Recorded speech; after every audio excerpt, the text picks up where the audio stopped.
Good afternoon, good morning, good evening from wherever you're dialing in from. We are delighted that you could join us today for this conversation, and we warmly welcome you to this conversation this evening for me, morning for some people, afternoon for some people. I recognize that we are all dialing in from different time zones, geographical locations, and we're very happy to have you on this conversation this evening. Or today. I apologize if I keep referring to this evening. My brain is in my current time zone and it's evening here. So when I say evening, just know I mean today. My name is Koi Mariah. I'm a Kenyan African woman, so that is my positionality and the lens through which I predominantly experience the world. This is what shapes my world views. I feel in conversations like this around these sorts of topics, it's kind of important to locate your own positionality and just be open about that. So that is kind of my own positionality. I'm also a very strong advocate for gender equity specifically and social justice more broadly. Professionally, I'm a gender and health systems researcher based at the Commonwealth Trust Research Program here in Nairobi, Kenya. And increasingly over the last 2 or 3 years, I've become really engaged and really interested in dialogue and debates around decolonizing global health, including knowledge production, which is where I'm situated professionally. And so for me personally, this conversation today is really exciting and really important because I personally have a real hunger to learn more and understand these terms that I see and that I use sometimes. I want to understand them more. I want to unpack them. I want to really start reflecting on how I can implement these terms in my daily practice. So today we have an amazing lineup of speakers who I'll get to in a couple of minutes. And I very much look forward to engaging with them. But I also really look forward to engaging with you, our audience, from wherever you're dialing in from. So those of you who are on Zoom, please do engage with us using either the chat box or the Q&A box. Send through your comments, your questions, clarifications that you might require. If any of the speakers or indeed myself is something that you don't understand, please feel free to ask for clarification using the chat function or the Q&A box. For those of you who are watching us using our YouTube live stream, please do engage with us using Twitter. Our Twitter handle is @RaisinHealth. That is @RaisinHealth. We very much look forward to engaging with you, our audience. We have a great team behind the scenes. Shout out to Abby. We can't see her, but she's doing a fantastic job behind the scenes. And we'll be collating all your questions and your comments, and we will get the speakers to address some of this during the Q&A session. So please do engage with us. We want to hear from you. This is a dialogue. This is a conversation. This is not us speaking to you, but rather speaking with you to try and unpack and understand some of these kind of terms and topics. This webinar today has been convened by the Raisin Health Collective. The Raisin Health Collective is a collective of academics, healthcare professionals, activists, and other individuals from within and outside the medical and public health fields who want to highlight and tackle the impact of racism, xenophobia, and discrimination on health. The collective initially started as a purely academic group that are writing the first planned Lancet series on racism, xenophobia, and discrimination and how this impacts on health. But then it quickly evolved to incorporate all the other categories that I previously mentioned with the goal of making meaningful and serious social change. So recognizing that it's not enough to kind of just work alone as academics, but that you need all of these people if we're serious about making any meaningful social change. And so following a global consultation, which had 346 responses, so this consultation was initiated by the collective. One of the most requested outputs was webinars, which brings us here today. Surprisingly, I thought at this point, we've been having webinars all through the year thanks to COVID, so you'd expect that people are kind of over webinars, but it seems there's still a hunger and a thirst to kind of have webinars around these sorts of topics that we're discussing today, so that's fantastic. This particular theme, or rather this particular webinar is themed around Dismantle, Defund, and Decolonise, and this will also be the theme for the work of the Raisin Health Collective over the next few months. Right now, potentially more than ever before, we are seeing these words a lot. We are kind of seeing them, being used in different disciplines. I personally have seen them a lot in social media and in various networks that I'm involved in. And so today we really want to interrogate and unpack these words and understand, what do they really mean? And importantly, what do they mean for practice? And what do they mean in particular for health?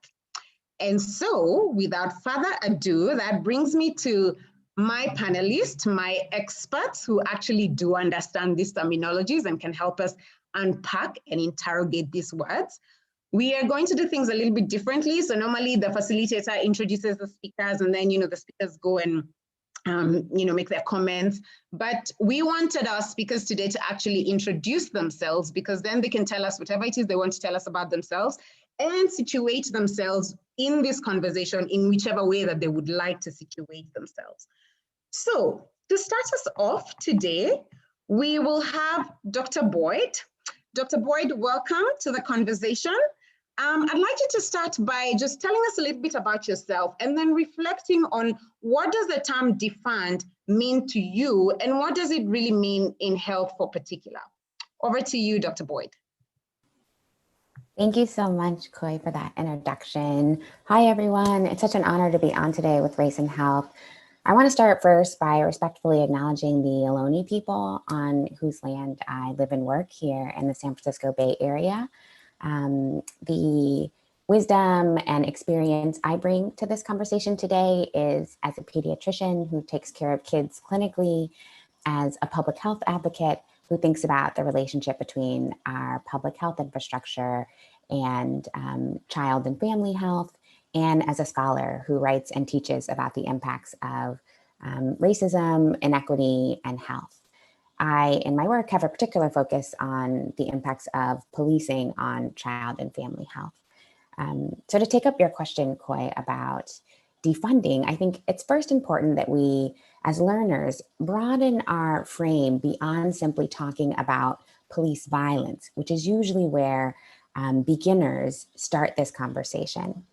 We have to broaden that frame, because if policing is only a problem for us when it's violent, we miss the ways that policing as an institution also harms individuals and communities. And we miss the ways that policing can be deployed as a tool of social control with uneven racial and class impacts and implications. Similarly, if police violence is only abhorrent when it's excessive, if we only decry police violence when we consider it excessive, we essentially accept as a society that violence is then foundational or primary to public safety. And then finally, if excessive police violence is only really a problem when it results in civilian deaths, we ignore the many adverse health outcomes associated with police surveillance, searches, stops, brutality, and violence. So first, I think as learners, how to understand where defund sits in our current response to policing. First, you have to problematize policing as an institution. Once we can do that, then defund becomes honestly very clear. For learners for whom abolition may seem maybe confusing or unclear, defund is a path to abolition that says what it's going to do right in the name. Defund means that we should decrease or shrink the budget for a police force. That force could be at the local level, at your state level, or at the federal level. Typically, advocates are talking more at the local or city level here in the United States. And part of defunding and shrinking that budget is then to liberate those funds for other institutions that we know are critical to public safety. One organization from Portland, Oregon has helped us understand what that might look like, and they're called Care Not Cops. One of the essential foundations of Care Not Cops is to say, instead of investing collectively in punitive infrastructures like policing, we should invest as a society in a caring economy, one that serves everyone's social needs, provides for education, meets everyone's healthcare needs as a way to keep everyone safe. I also want to highlight Critical Resistance, which is another wonderful abolitionist organization that created the framework 8 to Abolition, which folks can look up online. 8 to Abolition, number one in the 8 to Abolition framework is defunding police. The reason is because if you want to shrink the influence and role that police has in society, you first have to shrink their budget. And here in the United States, for most municipalities, and particularly for the largest cities, 35 out of 50 of the largest cities, the number one budget outlay is for policing. Number one, more than education, more than public health, more than public infrastructure, more than our water supply and our roads is policing. And so the reason you start with defund is to first shrink the role of policing so that you have resources available to then invest in the other infrastructures that would allow abolition to be a reality, that would allow us to live in a world where we no longer need police because people's basic needs are met. So that is how I usually approach defund. Thank you. Thank you very much, Rhea. I'm going to push you a little bit on that because we also have some time left on the time that I had allocated to you. So you've mentioned another word that I keep seeing a lot on social media, but that I probably, given that I'm from a non-US context, don't quite understand how it would work in reality. You spoke of abolition. Could you, for callers like myself who might not fully understand, what would that really look like in reality? Is that something idealistic, utopian, or can it actually happen? Do we have examples of where it's happened? So what really is the definition of abolition in the context of what you're discussing? And then what would that look like in reality? Thank you. Yeah, of course. Yeah, I think this is the first time in which we as a public in the United States have had an open conversation between laypersons about what abolition could look like. I think it used to be considered a radical future, and in so much that it is a drastic departure from what policing looks like now, it could be considered a radical change. But it's also a change that allows us to think about what systems transformation could look like for policing. So abolition is a framework or a process to build towards a future where public safety isn't centered in institutions of policing. And because it's not centered there, then you don't rely on policing because you don't need it in the same way in that future. If you, instead of building from where we are now, build from that reality where we don't need police anymore, you begin to see what it would take to get us there. And so I think how I typically approach abolition is thinking through what institutions we would need to have as a society to live in a way that we no longer rely on policing as a way to keep us safe, as a way to drive local city budgets. Often police stops and tickets contribute to the budget revenue of cities and states. And so if we could displace policing as a force that drives that financial incentives for cities, then you also could replace it with other institutions that are more primary to public safety. So abolition is a way for us to rethink what public safety looks like by imagining and building towards a world in which we no longer need to rely on police. And that's why shrinking the role of police is such a critical part of the pathway to abolition. Both because it liberates extra funding so that you can support these alternate institutions, some of which we have, some of which will need to be built, but also because it shifts how we collectively prioritize our, public or collective investments. If we prioritize them for punitive infrastructures like police, we will continue to see state violence because we're investing in state violence. If we instead prioritize other like care economies or mutual aid infrastructures, then you will see the state respond in caring and supportive and nurturing ways to community, which is what would ultimately keep everyone safe.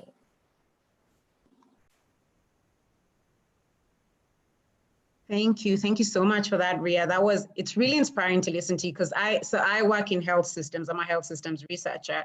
And I am actually challenged by you because we talk about kind of systems transformation and reimagining and rethinking. But the truth is, I actually don't think I truly reimagine and rethink and kind of just start from thinking about what would a different system, what would a different health system even in Kenya really look like, and then kind of start operating from that frame and trying to kind of see, so what would the steps be that we would need to take to even get us there? So it was really lovely listening to you, and I'm really kind of challenged also in just the line of work that I do, because I think I speak it, but I don't really know if I'm doing the mental work that is required to get to that place of systems transformation, in particular with regards to the health system. So that was beautiful. I really appreciate that. And I have learned so much more about defund and, abolition. And now when I see those terms, I'll be like, yep, I understand these terms a little bit more. And I'll come back to some of that conversation when we come to the Q&A. But I want to now go to our second speaker, Lance, who is in Cape Town, South Africa. Lance, I will let you introduce yourself, and then I would like you to reflect on specifically decolonize, the term decolonize. But in addition to that, I'll push that conversation a little bit. So first of all, tell us what decolonize means to you and what you think it means for health, or what implications it has for health. But because I've also in the past had some of my own confusions around what does decolonize really mean vis-a-vis decoloniality, perhaps as you're giving your remarks, you could also, you can just talk about that a little bit. So over to you, Lance.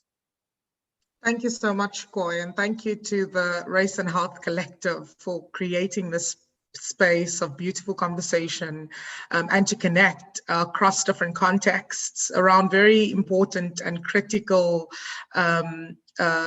sharing about how do we reimagine and rethink, especially because we are so imbued within the systems that are deeply creating inequalities and oppression. So I am Lance Loskita, like Koi said. I am from South Africa. I'm Black, I'm gender diverse, I'm queer, and I grew up in a so-called working class home.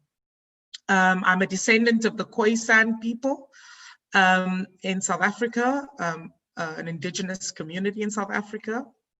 And I'm also a descendant of slaves that came into the port of what was known as Algoa Bay. And I grew up knowing it as Port Elizabeth, but it has now recently changed to Nelson Mandela Bay. I'm now a PhD student at the University of Cape Town in the School of Public Health. And the University of Cape Town is an interesting space because it is a space of a lot of power and privilege. And it has got its historical significance in the fact that it was a space designed at the core, as the core part of the colonial empire in South Africa, and in Cape Town in particular, as the Cape Colony, as the British Empire's kind of locus for control. But the University of Cape Town is really where the reproduction and the reaffirmation of the colonial quest and white hegemony was studied, was understood, was examined, was where knowledge was affirmed to delegitimize, to demonize, to inflict violence against my ancestors and of Black African people within our context. And that was taken to post-colonization, to the apartheid system, which many people will know of in South Africa. So South Africa didn't have a formal kind of formal process of decolonization because when South Africa got independence, we then shifted into an apartheid state. And so just to come back to Koi's question about what is decolonization, Koi, decolonization is really the process of independence.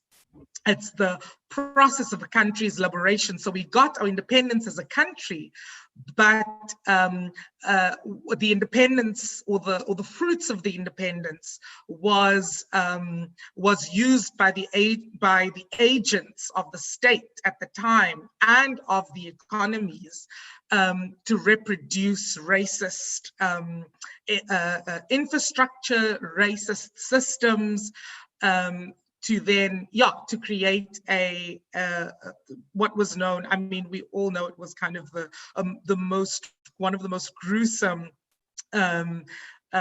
constructions of violence against Black people. But really, the University of Cape Town, where I'm currently based, was really not created and designed for people who look like me, who talk like me, who come from where I come from. And it's in that space that my ancestors' knowledges, the knowledges that I know, that I grew up with, that was passed down from generations, my identity and the identity of my ancestors, our personhood and our humanity was all completely taken and in many ways completely dehumanized. And at its core, from its conception of this kind of institution of knowledge production, this space is the colonial master's house. And it created to support and uphold the colonial footprint with a huge colonial hangover. And the way in which it manifests itself, it takes on a new face because it's now neoliberalist, capitalist, heteropatriarchal systems that have taken over to create the conditions for African people where most Black people in South Africa are still oppressed. So this space was actually never designed to liberate me or the communities and the people I present. In fact, it was designed to enslave. And so it's imperative for a decolonial mandate. So navigating this space was obviously very difficult and a constant chipping away of my own personhood to assimilate to a space of white hegemony and having to, as an individual and as collective, do the everyday resisting and challenging of hegemonic practices that sustain all forms of unequal power relations. And so what is then decoloniality and what is a decolonial mandate? So decolonization, as I said, was the process of independence. It's the institutions, it's the systems of trying to engage in the process of the empire moving away from the conquest of the colonized peoples, and for the colonized peoples to become self-determined people. And so in these post-colonial contexts, there were particular processes for decolonization. Decolonial thought emerged as in a similar vein to really emerge as a school of thought that kind of understands that although the process of independence and decolonization has happened, there's this kind of hangover that I'm talking about. There's a clear an untangling of the production of knowledge that needs to happen because the systems and the institutions, like I've explained, are still Eurocentric, and the episteme traditions still look to the Western world. And it critiques kind of the perceived universality of the Western knowledge and the superiority of Western culture and the dominance over the ways we think and the way we are in the world. And so it's this hegemony that's the basis for Western imperialism. And so that's decoloniality, really. I want to, and I know that there will be a lot of conversation for us to pick up on and thinking, but I just wanted to reflect on what then decoloniality means within the context of health where I work. So I'm a health policy and systems researcher. And so part of the work that I've been embarking on is to really understand a different agenda in health, where our deliberations, our activities, the questions that we ask, the knowledge project being reframed and redirected towards localized needs and realities of African people. And to develop a collective mandate amongst African scholars and practitioners within the health policy and systems research and in the health space, to determine, to mobilize and organize an African-centered health system, one that advances equity and a socially just health system.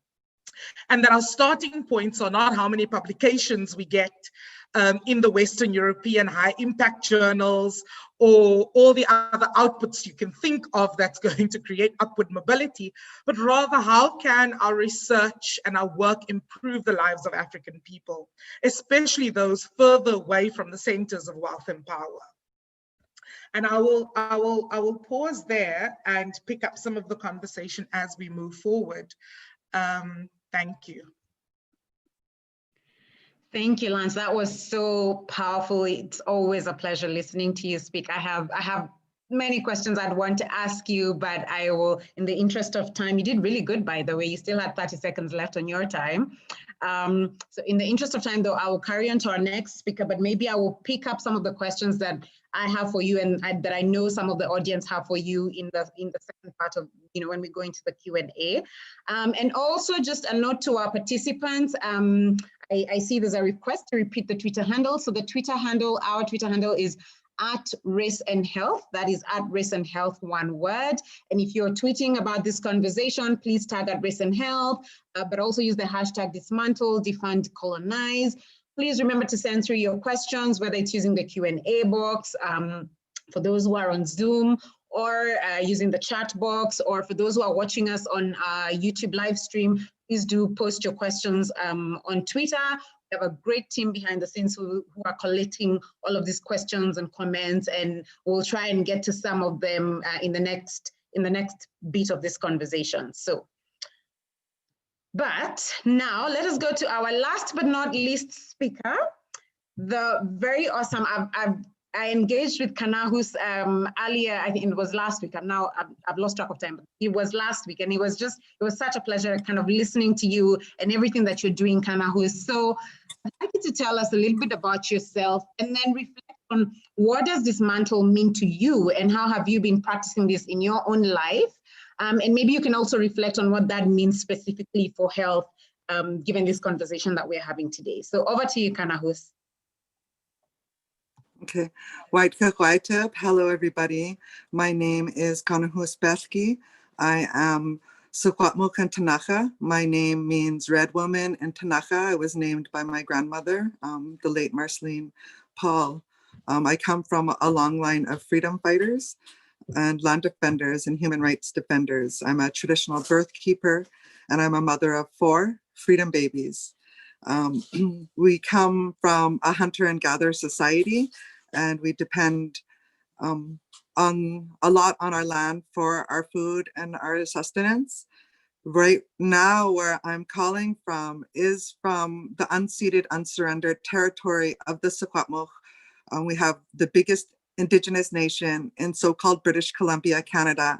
It is here where the sacred headwaters flow to the Salish Sea, to the Pacific Ocean. It is our glaciers that feed all the rivers that nourish this land here in so-called British Columbia. Like I said, we follow the seasons. We're a hunter-gatherer society, so our food is very important for us. We have the seasons of the spring, summer, fall, and winter. So our spring and summer seasons traditionally were made up of, and fall were made up of harvesting enough food to provide us for our harsh winter months in the mountains.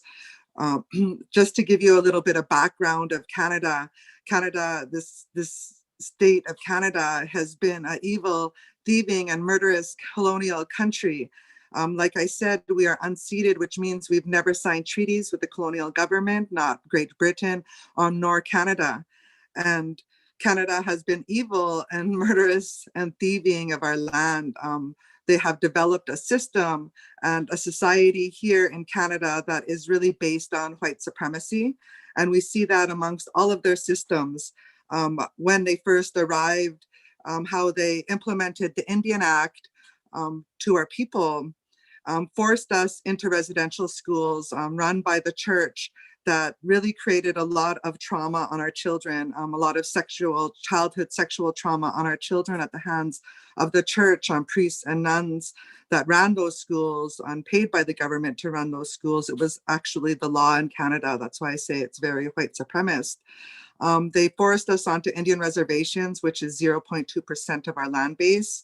And so we've been forced on those 0.2% that became the res life, as people will call it here in Canada now, which is really not a really healthy lifestyle because it forces us onto 0.2% in impoverishment because we have no land base. We believe that when the earth is sick, we are sick. And we believe that this whole Canadian system and construct that has been put in place has been very unhealthy for our people, not just our people, but all the people that have come to call Canada their home.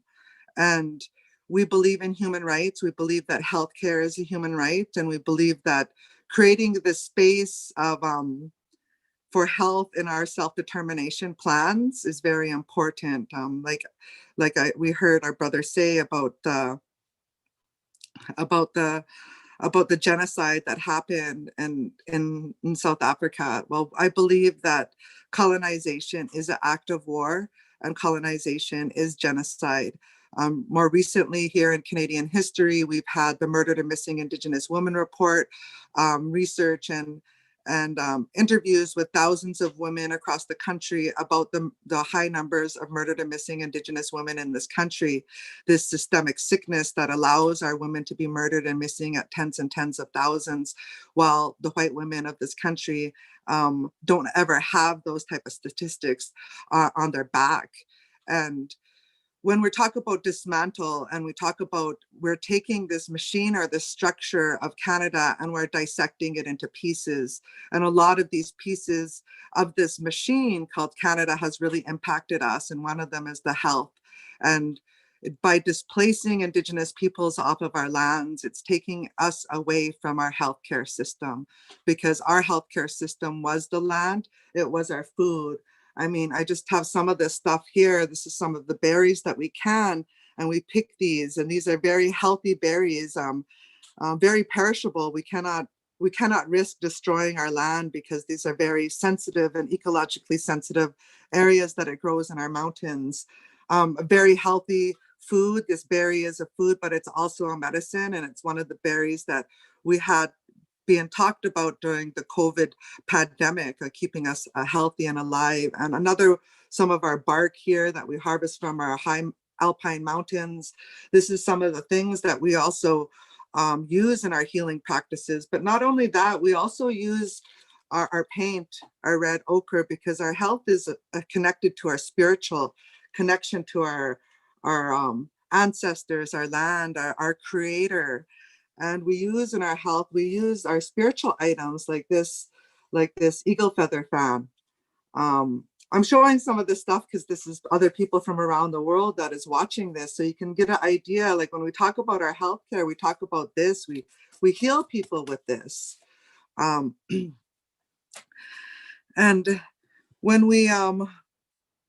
when I talk about dismantle, I really want to say more than trying to tear down some of these systems from one of the most powerful countries in the world, like Canada, where you're facing off with a military that wants to destroy Indigenous people when we stand up for land. What I feel is more important to talk about is how we walk away from the system, because actually we are lifting the system up by participating in the system. And we're continuing to colonize our children by sending them to the white school system. We're continuing to colonize our health by being dependent on the white medical system. And by walking away, I mean just simply turning our back to that system and then reaching out for our own. And that's where it falls into the decolonization and really walking away from the colonial ways of thinking about health. I mean, I said, when our earth is sick, we are sick. That's why for us, human rights defenders, freedom fighters, and land defenders, it all fits into one, because we have to defend our land. One of the things that we're facing in a real epidemic statistics here in Canada is the trauma that our people have faced at the hands of residential schools. So this is intergenerational. I am the first generation out of Indian residential school, and it's been a lifelong healing process for myself because of the impacts that have been really pushed into the children who became our fathers and our aunties and our grandfathers and everything. And so our family systems have been broken. And I don't know if you can see this, but I just drew a little symbol. And I know our traditional family systems, we have our children in the center, and then our mothers, and then our grandparents, and then we have the men and the fathers. They're on the outside, they're protecting us. And so our family systems have been broken as well, where is our protection as the young people coming up into this life, or more than there's more children in care, as so-called care in the welfare system than there was at the height of the residential school. So the colonization and this genocide is not stopping. We're going to continue to see it. We have the fastest growing population here in Canada. Indigenous youth are at the fastest growing and they're having babies. So this baby boom doesn't stop with Indigenous people here in this country. We had a recent death in a hospital in Quebec. Our sister Joyce Achekwan, an Indigenous person, she was being treated badly. It caused her death. And it's people across the country are uprising. The hospital system has high rates of C-sections amongst Indigenous women, and a big movement now to bring our birth back to home, because a lot of Indigenous young women have to travel 4 hours away, 5 hours, sometimes have to travel by plane, because the Indian Act and that healthcare system forces the women to go out of the community to have their babies, which is a higher infant mortality rate, higher C-section rate. They don't have their family or their loved ones in these new places where they've been removed to have their baby to. So I believe in birth work is where we're going to start. I feel that by birthing our Indigenous babies at home with our Indigenous midwives and our Indigenous birth keepers are going to give something so powerful, because our first ceremonies will be intact. And these are our ceremonies to keep our people on this, as we say, like the red road, the right way, our Indian way, our native way, our Secwepemc way, is to bring them up from birth as much as we can in our way, eating our foods, singing our songs, dancing our dances, all of these things that make us who we are, speaking Secwepemc in our language. It gives a different feel when you speak our language to our people. So all of this is about decolonizing ourselves, but also dismantling this system really comes from us consciously being aware that the system is not for us. The system is killing us as Indigenous and African peoples. I mean, I know I might be going over my limit soon, but I heard of some very really beautiful organizing that took place in North Carolina, South Carolina area with African Black people talking about what does health and liberation look like, and heard stories of the castration that is still happening to Black boys and babies in the United States. So this is still happening. Also with Indigenous boys as babies, they're not just being circumcised, they're being castrated. And one man in particular that shared his story with us told his white adopted parents to convince that boy that he was a female. And so he grew up with no body parts as a male. And he was forced, and it wasn't until he got to his teenagehood that his white adopted parents finally told him the truth, that he was born a boy. These things are happening in Canada and the US, and they're must be stopped. And it's the system, the hospital system and the healthcare system that must be exposed. It's really white supremacist in its nature. And as Indigenous people, when we go to the hospitals, we feel we do not ever have the treatment that really uphold human rights the way we should deserve our treatment in healthcare. So we have to take it in our own hands. Thank you. Thank you so much, Kanahus. Well, you want that much over your time, probably like about 30 seconds or so. So you did great. Thank you very much. Thank you to all my three speakers. We're now going to move into a session of engaging with some of the questions that have come through from our audience and some questions that I might have for you, questions of clarifications or my own thoughts. I will start with a question. It does not have the name and location where it came from, but I think I will pose this question to Rhea. I think, Rhea, you're the best person for this question. So I think the person says, I think a common misconception is that all these ideas of public safety and equitable health are completely new, but they're not. These concepts have existed before and exist in a lot of communities. I think rethinking or reimagining means taking stock of current decolonial approaches. So how do we honor those who preach and practice it? Rhea. Thanks for that question. I actually think maybe Kanahus can also speak to this question, and I welcome her input here. I was really touched, actually, Kanahus, about what you said about walking away and understanding what dismantling looks like by walking away from our dependence on it.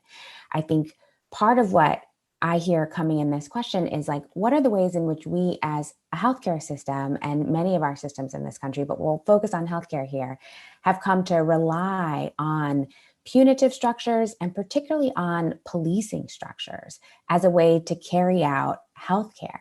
Like that violence and that approach to humans and their needs lives within healthcare. I can give a couple examples from here in the US, and then again, I welcome Kanahus.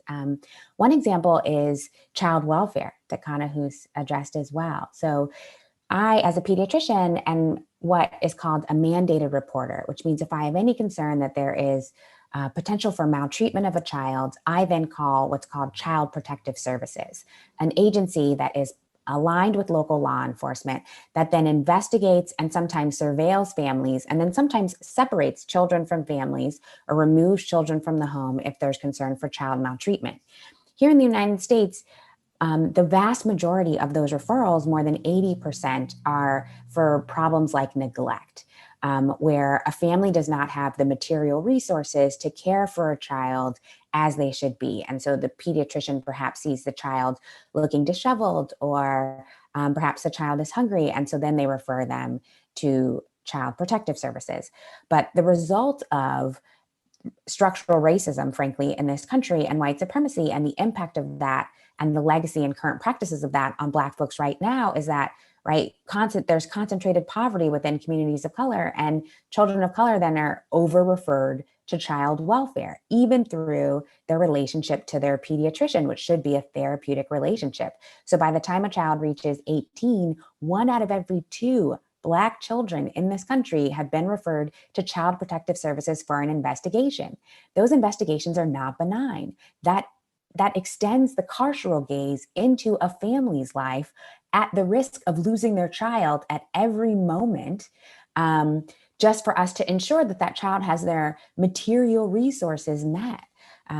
That's just one example. Another example is the ways that police live in our healthcare infrastructure, that when you come to a US hospital, police often line the entrance, they work in our emergency departments, they arm security, are a part of the security workforce for the hospital, and they're just a call away. And so you could be receiving medical care in your patient bed or walking on a hospital facility and be accosted by, harassed by, and sometimes the victim of the violence of police sources. What that means is even within our caring systems, we rely on the violence of police to resolve conflicts between patients and families, between patients and clinical staff. Like, we respond to violence with violence, and we actually don't know how to care in a loving, nurturing way for the families that we serve without sometimes relying on these same policing infrastructures. So I think what that means in terms of what else existed before, what existed before was investing in relationships between providers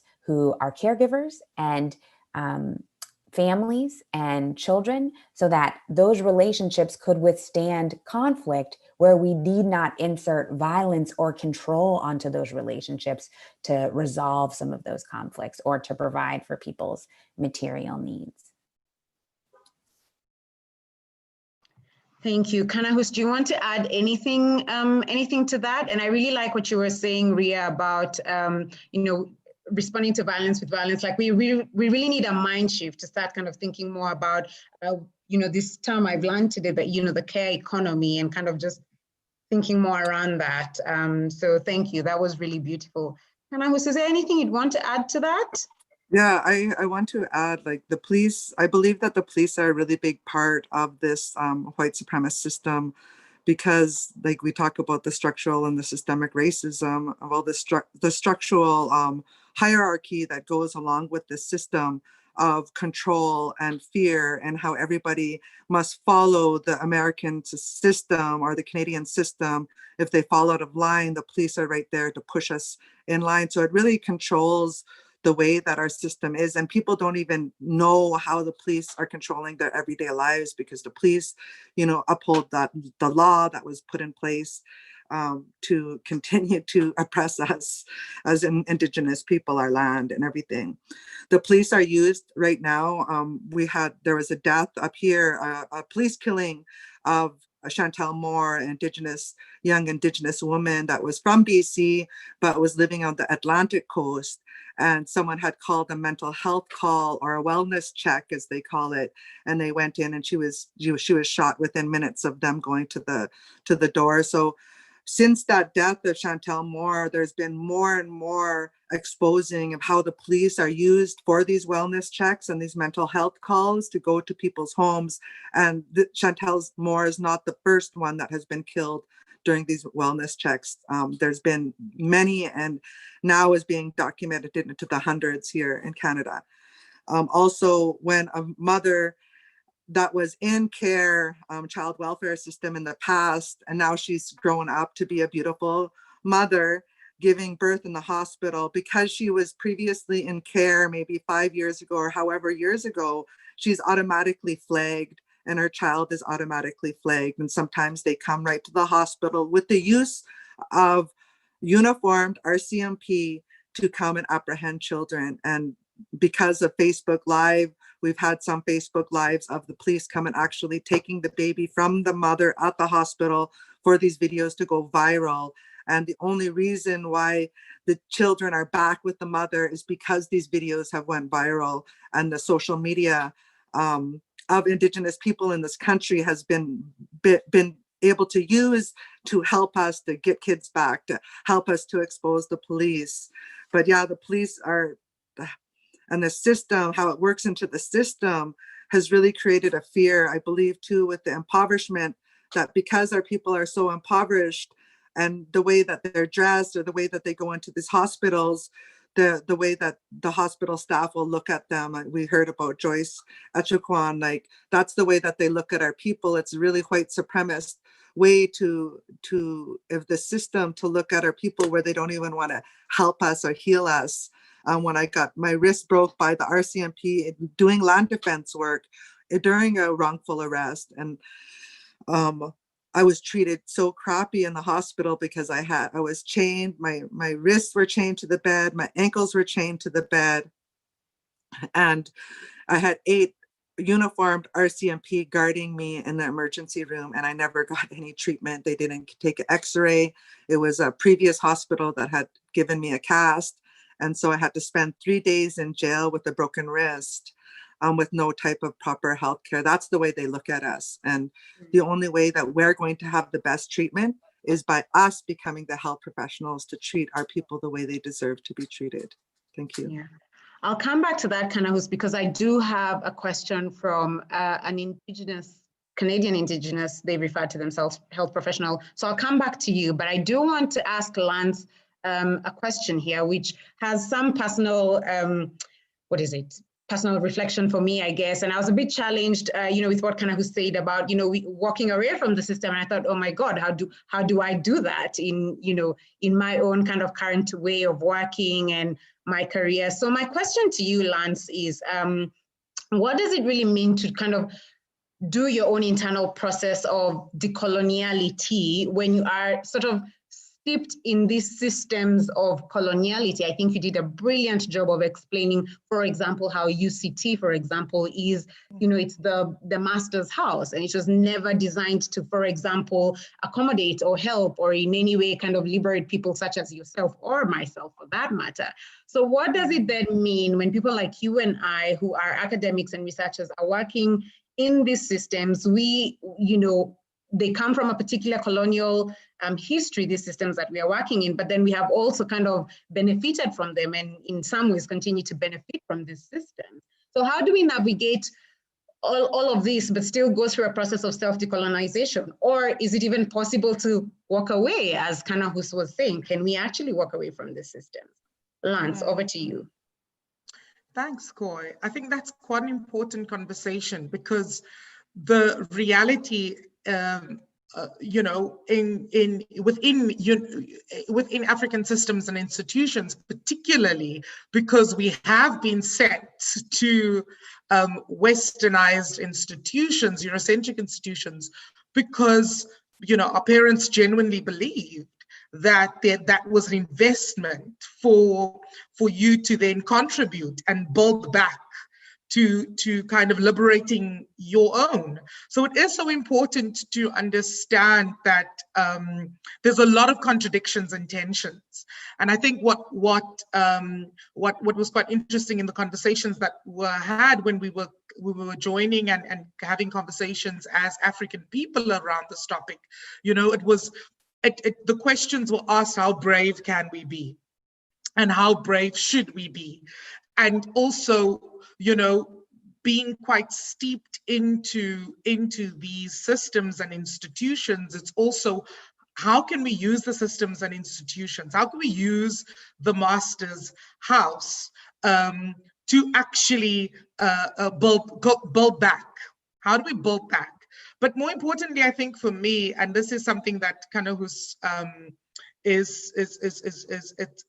it's critical, and I am challenged by the question of stepping away, because in actual fact, white supremacy should not exist. So we should be in those institutions, and we should redo them, right? And what does this dismantling process look like within those institutions? Because technically, if we as Black people don't occupy and exist within those spaces, how do they radically transform and shift, right? So I think for me, a decolonial process is a conscientization process. It's constantly asking, what tools do we collectively bring in to, first of all, to name invisible power, to name our histories, to incite our memories, for visibilizing, for understanding, for analyzing oppressive power. And then what are the tools for learning and unlearning? Moving away from self-interest, putting the needs of the disenfranchised first, and understand that our Indigenous people and our local people and African people are experts of their own lives, and that we as scholars and practitioners are actually facilitators of social change. And we need to do a lot of unlearning as African people deeply steeped in these colonial systems. But what are the tools of counterpower?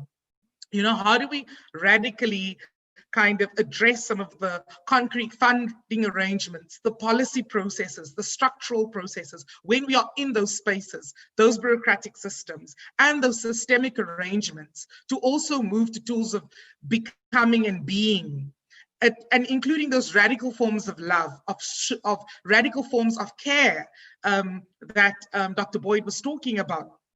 And how do we nurture the forms of love and care illustrated through these conversations that were had by my other panelists?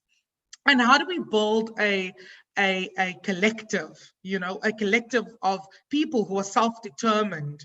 And in African philosophy, it's the principle of Ubuntu, where, in a world that is more interested in profits rather than human beings, how do we actually, see each other and see the value of African people first, before profits and the interests of the minority of minority groups who hold so much power in our contexts. Yeah. Thank you, Lance. That was beautiful. I'm so challenged by this conversation. Like every time we have this sort of conversations, and the 3-day convening that you were leading, you and Shanaz were leading, Lance, a couple of weeks back, I kind of just feel like I need to take a week off just to reflect and let everything that we've discussed percolate and see how I can use that in my own kind of practice and research and all of that. That was beautiful. I'm aware of time, but there is one question that was asked that I really would want Kanahus to please reflect on in just a couple of minutes, if you can, Kanahus, because I think this is the point of having these kinds of conversations, just starting to think about how can we also start doing things differently. So there is anonymous, name not given, but their location is Alberta, and they say, I'm a Canadian Indigenous Michif, I hope I'm not sure how to pronounce that, but it's Michif, first year medical student. What advice can you give me as I start this journey through medical school? And what would be the best way to make a difference in my medical practice? So this is a question to Kanahus. And I guess kind of just reflecting on what you had said, Kanahus, about, you talked about walking away, but I think towards the end, maybe towards the end, not the end of your comments, but I think when you were adding to what Rhea had said, you also talked about the need to have Indigenous health professionals, I think, within the system, if I understood you correctly. But anyway, could you please comment on this particular question? Because I think it's useful for this kind of person who's just starting in this system that we've, you really talked a lot about. How do they do things differently? Oh, shoot. Oh, shit. Kanahus, hi. Can you hear us? Hi. My internet was acting a little bit leggy right now, but thank you for the question. And to the first year medical student, I just want to say thank you for making this an important decision to bring this health to our people. And we don't very much have too much people that become doctors or in this system. And I just feel that, like what Lance says, it's facilitating the people doing the work. So the people that are out there in our territory, in our lands, we need to hear from them. And it's like what my grandfather said, when we're fighting for the land, you have to go house to house in our communities, in our villages, and you got to hear the needs of the people. What are the needs of the people? Because obviously our needs aren't getting met. I know our needs aren't getting met, especially in the healthcare system or in the space that we want to talk about health. So much of our people are high diabetes, so much different illnesses that you can think of. Our people are dealing with them, and it's because of our food. It's because of the way the systemic racism that's in the healthcare system. It's because of a lot of different things of here in Canada, but I really believe that it's just displacement from the land. And I believe when we go back to the land and we listen to what our people need, and then be able to provide our people's needs, that's the big thing. And it's a hard job, whether you're a freedom fighter. I'm on the blockade right now. I'm here blockading a pipeline, not because I want to, because I have to, because this bitumen pipeline wants to come through our land from Alberta. And that's why I'm here, and I sacrifice my time here on the land, and I get harassed on a daily basis by the police and by white supremacists and Canadian vigilantes to remove me from here. But I stand strong here on the land. And it was one of the things that I upheld from our people, to say, what's the need for me and my body? And I put it here. And so to this young person that's getting into the healthcare profession, really, we have to make a list and talk to our people about what our needs are. We need to create self-determination plans. And what does self-determination plans mean for land? What does it mean for health? What does it mean for our watershed and protection of these? So thank you. I don't know if that answered it, but it's what my spirit wanted to say to you. Thank you. Thank you so much, Kanahus. I am aware that we are just coming to the top of the hour, but I will very quickly ask Rhea, I think one more question, and then I will ask my speakers to wrap up.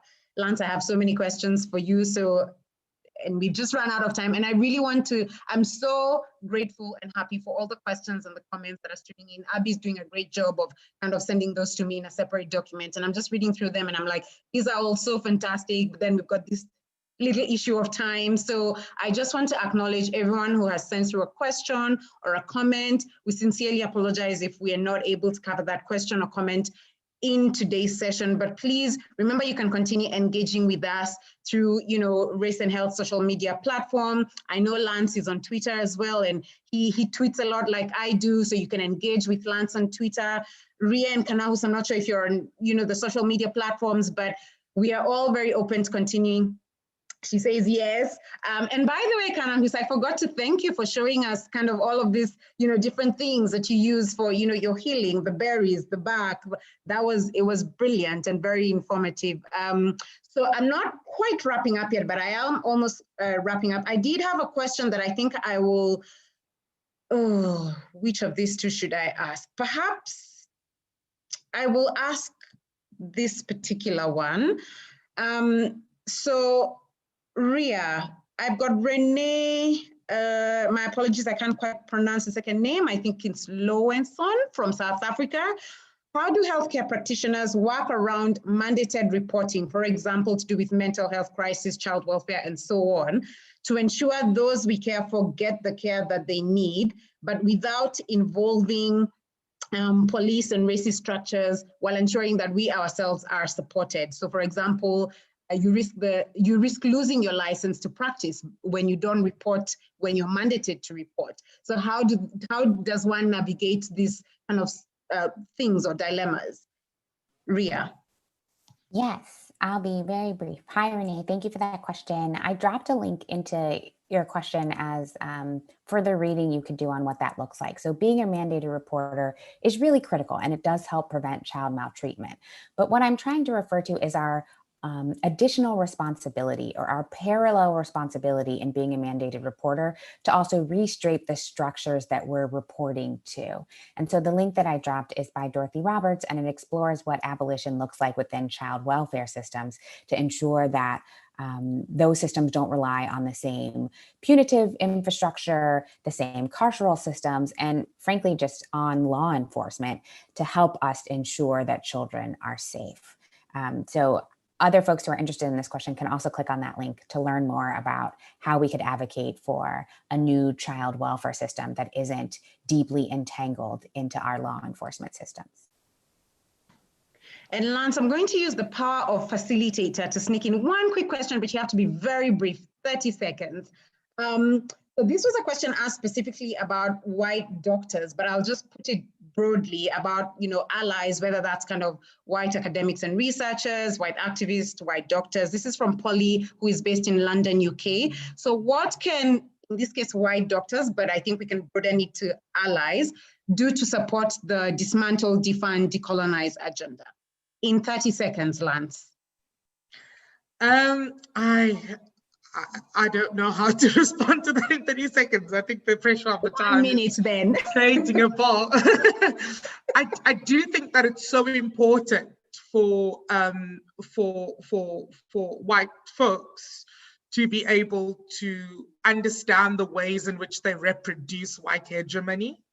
And so it is so important that the dismantling needs to come from white people as well.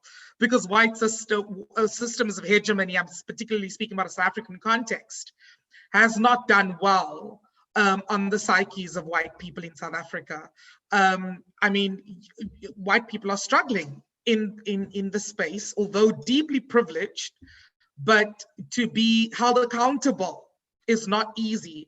And I think it's so important that for a radical transformation in the system, you have to give something up. And so it's important to know what white people need to be giving up. And so for me, it is quite important that, there's something that needs to go. And I think that's practitioners, scholars, and that's privilege for me. I'm a male body that exists in a space, and there are certain things that I have to give up. There are certain things that I need to give up as a PhD, a emerging scholar, that that is imbued in or at least located and situated within a system of a lot of power. What is it that we need to give up? And that's the thing about our white folks, is that they need to come to the table and start engaging about what are they prepared to give. How brave can they be? Yeah, I like that. I like that. But it's also a challenge to us. So for myself, yes, I am a Black African woman who, because of that, I face certain disadvantages, but I am also highly educated. I come from a middle-class family. So yeah, it's about just reflecting what are we willing to give up, and how brave are we willing to be in kind of supporting and being committed to this agenda of decoloniality and decolonizing and dismantle and defunding. So I'm going to wrap up this conversation, and the way I'm going to do that is I'm going to ask each of my speakers literally 1 minute to my speakers, literally 1 minute. If you can kind of just give us your cutting short or your final thoughts. And within that, if possible, if you can reflect on how we can practice these words in reality. So I think that already the discussion with a Indigenous Canadian medical student kind of started talking about that. Lance, when you were answering your earlier question, you kind of also started reflecting on that.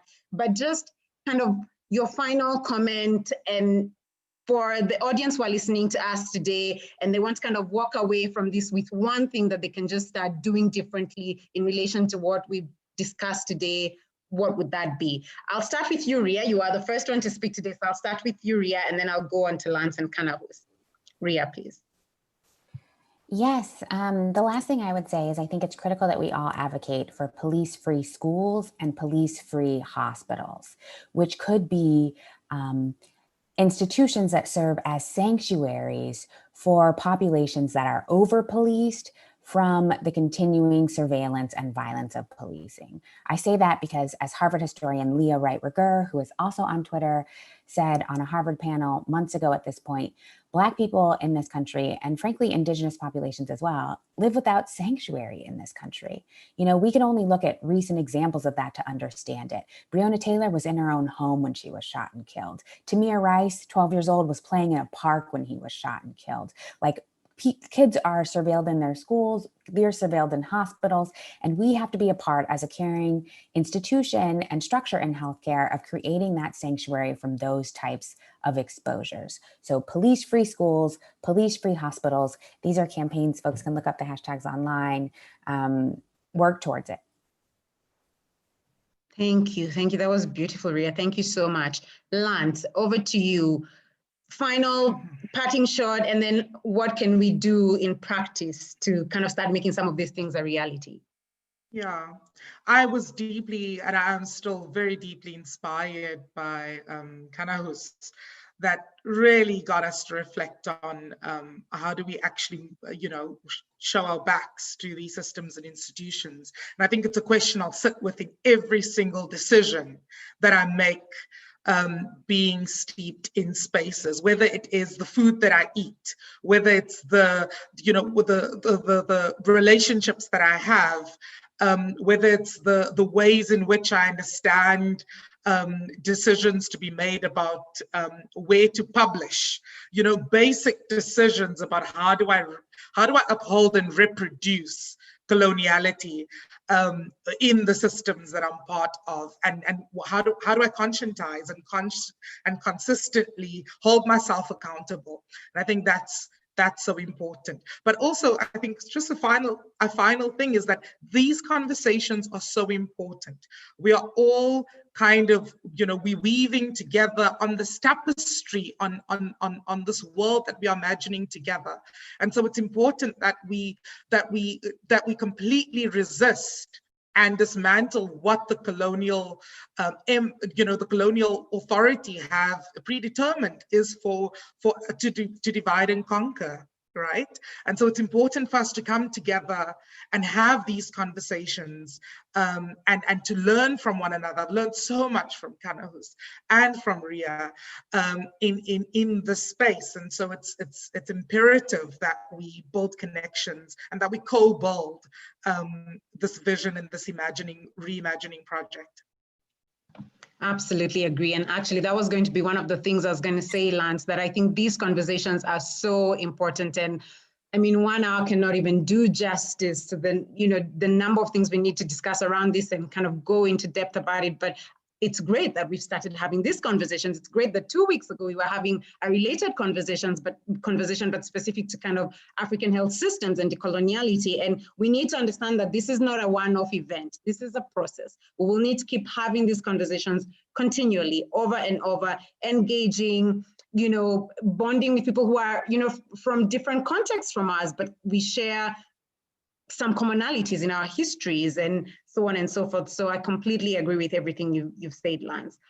Kanahus, your parting shot, and how do you think we can start practicing some of these things that we discussed today? How can we, in reality, start practicing some of these things? You are a living example of, how to start practicing some of these things. But I guess just in one parting shot, and for those of us who perhaps are not quite where you are, how do we start doing these things? Your final remarks.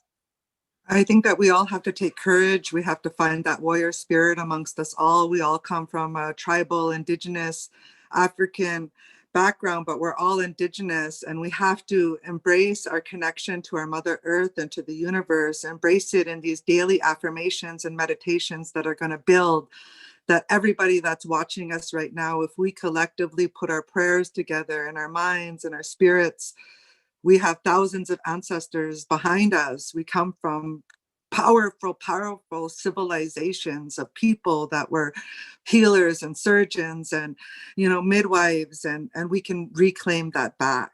And that as Indigenous and African people, we need to feel safe, and we need to feel liberated on our own lands.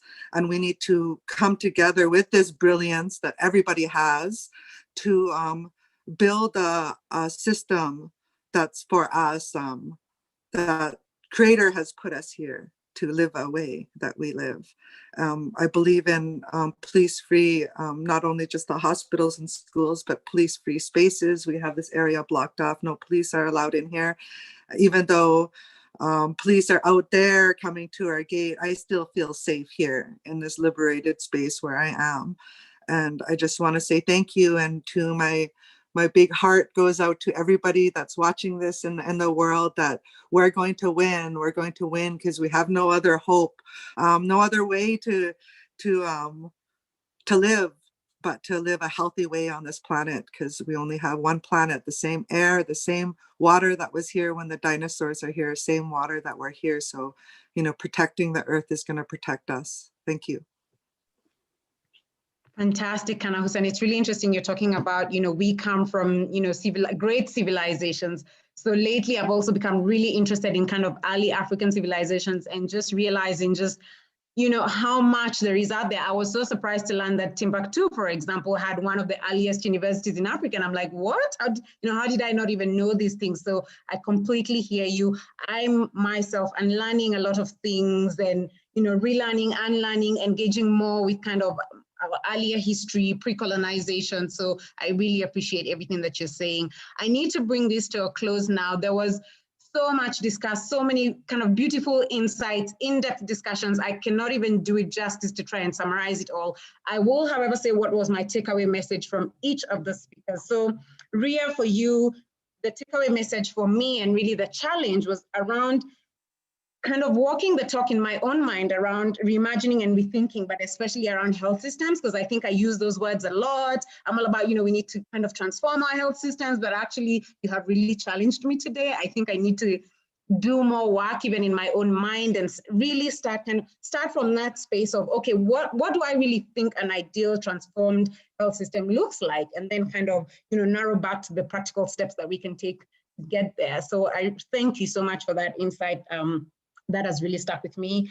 Lance, I am so challenged by so many things that you've said, but I think one of the key things, which is something I strongly believe in, and which is something I also say a lot, is it is not enough for us as academics, particularly academics from the African context, researchers and academics. We just don't have the luxury of purely doing research just to publish in kind of high impact factor journals and get all of these, grants and awards just for our own kind of self-interest. There has to be more. What are we doing to actually change the status of fellow Africans? And as you rightly put it, particularly those who are disenfranchised and those who are far away from the center of power and resources. What are we as African researchers and academics actually doing to make a difference? Are we just publishing in high impact journals, but we're not really making any difference on the ground? Because frankly, I feel that would be a bit of a waste of my time and my life. I want to make a difference. I want to kind of leave this earth having made a difference. So that really resonated with me, and I completely agree with you. Kanahus, you are just remarkable in everything you say. But I think for me, one of the things that kind of really stuck with me is, again, something that we talked about 2 weeks ago, as Lance has said. The undertone of everything you were saying for me was, how brave are we willing to even kind of dare to think about walking away from these systems, turning our back on these systems, like really dismantling and, recreating this system. So for me, that really sticks with me, of how brave are we willing to be in furthering the agenda of defund, decolonize, and dismantle. So thank you. Carry on with the brilliance of you're brilliant. Thank you for the work that you're doing for your community. Thank you so much to all my three speakers. You are all brilliant. You have brought so much positive energy to this conversation. I couldn't have asked for a better panelist. I even allowed 15 extra minutes to the time just because the conversation was so great. But I do have to wrap it up now. To everyone who tuned in today, as we would say in Swahili, asanteni sana, which means thank you very much for tuning in, and stay well wherever you are. I do have to say one last thing before we finish. Now, Race and Health, we do need people to support the Race and Health collective. Please log on to the website www.raceandhealth.org. Oh, my apologies, I nearly forgot about that. It's important to understand that the Race and Health, who are the people who convened this webinar today, they're entirely unfunded. So please do go to the website and feel free to kind of donate and support their work in any way you think would be meaningful. So for example, at the moment, the collective is trying to recruit a social media stroke comms volunteer. So if there's anyone listening in today who thinks they have the skills and the expertise to do that sort of work, and you can volunteer some time, please do check the website and get more information about how you can connect with the Race and Health Collective. You can also sign up to get the Race and Health Quarterly. So yes, please do go to our website, www.raceandhealth.org. Follow us on Twitter at Race and Health, engage with us, and yeah, just kind of support the work that the collective is doing. As you see, we're trying to do some good work here, so please do support us. With that, stay well, everyone, wherever you are, and bye. And we look forward to more conversations around this. Bye, everyone.